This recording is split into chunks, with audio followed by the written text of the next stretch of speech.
আন্তরিক অভিনন্দন নমস্কার এবং সবাইকে প্রণাম। মাকে প্রণাম জানিয়ে আজকের যে অনুষ্ঠান চলছে আর 2 দিন ধরে আপনারা যেভাবে আমাদেরকে সহযোগিতা করে যাচ্ছেন, তাই লালু খরিদারি কমিটির পক্ষ থেকে আপনাদেরকে আমরা অনেক অনেক ধন্যবাদ জানাচ্ছি।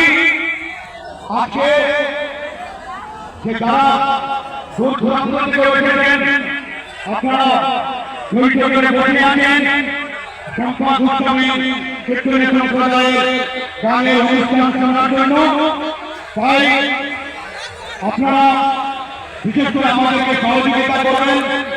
আমি জানি আপনারা বসতে পারছেন না, হয়তো দাঁড়িয়ে আছেন, সবাইকে আমরা চেয়ার দিতে পারছি না এবং জানি আপনারা দাঁড়িয়ে আজকের এই অনুষ্ঠান উপভোগ করার জন্য যে দাঁড়িয়ে আছেন। তাই আমি আমার জয়কারী কমিটির পক্ষ থেকে আপনাদেরকে ধন্যবাদ জানাচ্ছি। আপনারা এখানে আসার আলোচনা করেছেন, এদিকে ভক্তবৃন্দের কাছে অনুরোধ আপনারা সংখ্যা গোস্বামী সম্প্রদায়কে আসার জন্য ওনাদেরকে রাস্তা ধন্যবাদ।